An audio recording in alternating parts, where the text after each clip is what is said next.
Like you. Of time, Very much like you. the feelings disappear. She needs our help. You are Someone will come along. someone else. Someone has come along. Welcome to Red Reviews. Today we got to check out Logan, the third movie in the Wolverine trilogy, the next addition into the X-Men franchise. Now, I'm going to go ahead and apologize right now for this review because as I do my reviews, you're going to see me, and I just got out of the theater about 5 minutes ago, and that's how I do all my reviews. I watch the movie, I come home, I do my review. And so you're going to have to forgive me during this one because it's still processing. I'm having trouble finding words to to describe this movie, what I want to say about it, how do I want to say it. And these are all good things. It's not like I'm trying to find words to describe how bad it is. I'm trying to find how to tell you how good it is. Oh my gosh, this I mean, it's not a stretch to be like, oh, this is the best Wolverine movie, because let's not count X-Men Origins Wolverine. Everybody knows that movie is just terrible. It's just terrible. We got a lot better one with the Wolverine, but I'd still say the Wolverine, it didn't hit as hard for me as some other people. I thought it was okay. It was okay. It was definitely leaps and bounds above X-Men Origins Wolverine. But now we have Logan. Oh my God, we have Logan. I'm just going to go ahead and I'm saying it right now. Here we are on the release day of Logan. This is by far, this is the best of the Logan Wolverine movies. This may be, I'll have to think about it, let it sit in. This may be the best X-Men movie. And this, right now, and 2017 has got to be a hell of a year. This could be one of my favorite movies of the year. So it's a great Wolverine movie, it's a great X-Men movie, and it's just a great movie in general. And it's rated R. Deadpool did great, it was rated R, so they decided, well, let's let Logan go ahead. Let's try a Wolverine movie rated R. And you better believe it takes that R rating, and it earns every minute of it. We've always wanted to see Wolverine do his thing in an R-rated setting. He's got knives that come out of his hands. There's going to be bloodshed. The character himself is very angry. He's a drunk. His weapons are knives. He is a very visceral character that does horrible things. So we've never really got him to his full extreme in the PG-13 movies like we do in this one. He drinks. He swears. He hurts people. Like I said, he's got knives on his hands, and that's how he fights people. I've cut myself, cutting fruit, and there's a little bit of blood. So imagine what the damage that he can do with these knives that come out of him. We learned in the first X-Men movie, when the knives come out, do they hurt? Every time. And this one, you see it, the pain that he has to go through, and the pain that he's been living with. If the Origins did one thing, it was we see how old he is and all the pain and all the suffering that he has to go through for all these times, all the wars he's been through. It's all caught up with him. At this point in time, it's really come full ahead that this man, he's tired, he's torn, he's beaten, he's worn out. His powers are diminishing. So this is Logan at the end of the line. This is the last hoorah for Hugh Jackman, so he says. And if that is true, what a great swan song to go out on. If we're going to go out on a high note, you're not going to get much higher than this. So obviously I'm praising this movie. So what else do I love about this movie? I love the violence. I've always wanted to see it. It's not done just for gratuitous sake, although there's some pretty gnarly decapitations, a lot of slashing, a lot of throat slashing. So the violence is, I think, well done. It's not just, hey, it's not like Deadpool fun violent. It's actually like serious because the tone of the movie is very serious.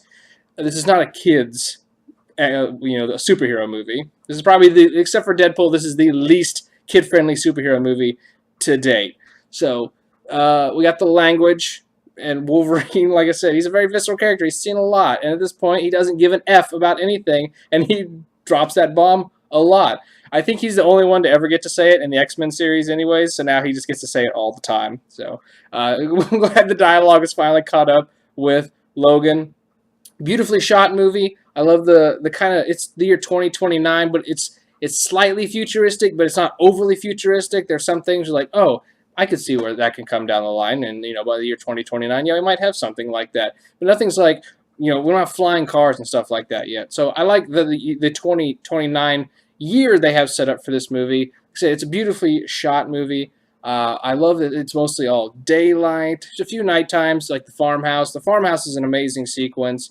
I like that the trailers, as amazing that they didn't reveal much about the plot and who the villain was. We knew the Reavers wouldn't be in it. I really enjoy the Reavers, and I really enjoy Donald Pierce, the head of the Reavers, these weird groups, these mercenaries with their mechanical bionic hands. So I think him, Donald Pierce, the head of the Reavers, along with the Reaver team, may be some of the more interesting, or at least fun villains to look at and listen to and watch than some even of other villains we've gotten in both Marvel and DC. I'm not picking sides here. As villains, I think they're some of the better ones that we've seen throughout the past years.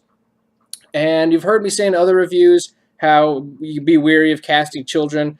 Children are in the movie to either get kidnapped and just be a third wheel, and you got to be careful of children, and they can make or break an entire movie. Way to go, Daphne Keane. All right.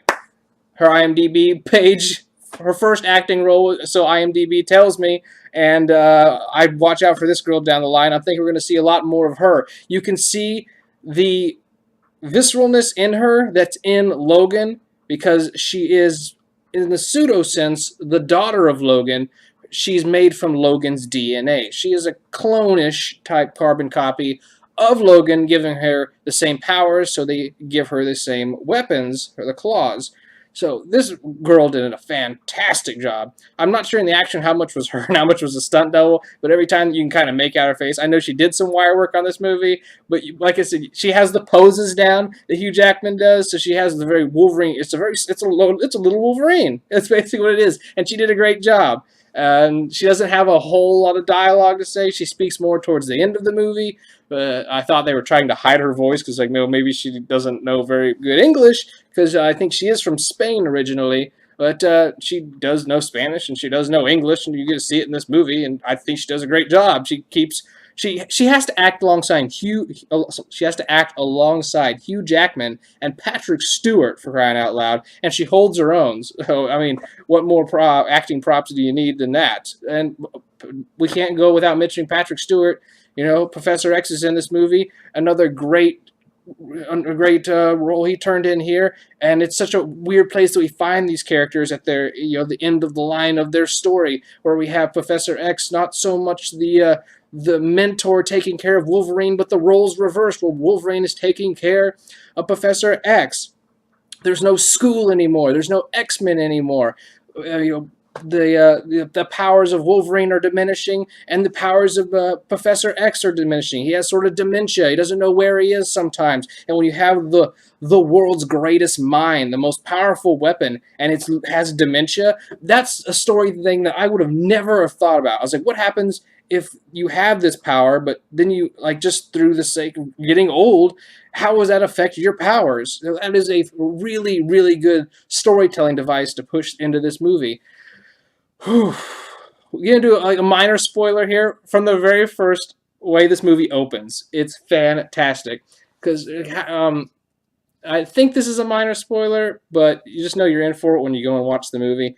The movie opens with this hooded figure walking down the street, and I was like, okay, I wonder who this character is. And then he pulls his earbuds out, and it's one of the songs that they play in Deadpool, and then there's a guy getting robbed in an alleyway, and it pans over to him, and then the guy takes his hood off, and if it's not Deadpool, I kid you not. This movie opens with Deadpool, and from the very first shot, I was like, what's going on? I thought this was supposed to be super serious, and then we get a fun little bit by Deadpool, and it's just like introing in that Deadpool will be coming soon, but not soon enough.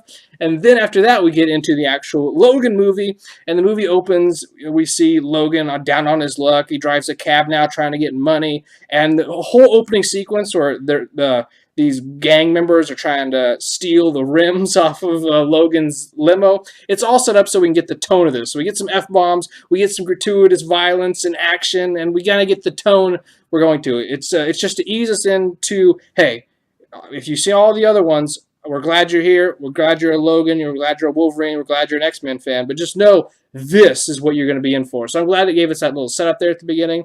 So we got excellent acting from all the cast members. I like the villains. I like the story. It's a wild ride.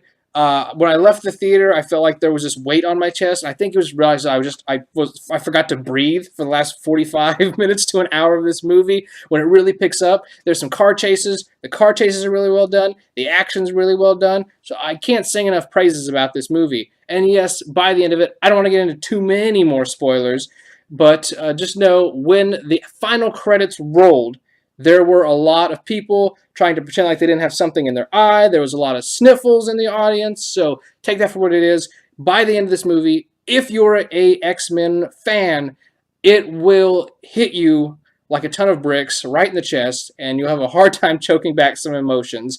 Because if you're like me, the year 2000, we got introduced to the X-Men, and so for the last 17 years, they've been with us. They've been our friends. They've been our family. We've watched these movies grow and evolve, and so they've been with us. Really, that was this like the pseudo start of the sort of comic book movie revolution.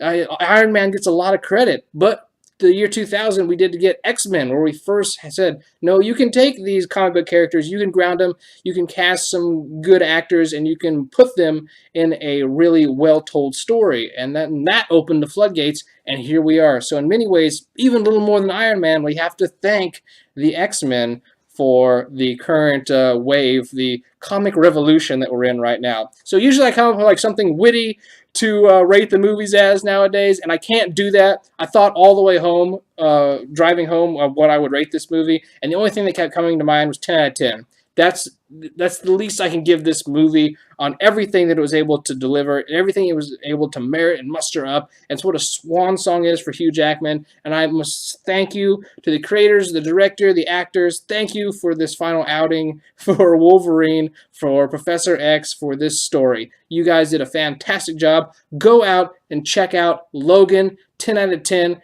Hey, and drop below, what is your favorite X-Men movie, or who's your favorite X-Man? Let me know, and I'll catch you next time right here on Red Reviews.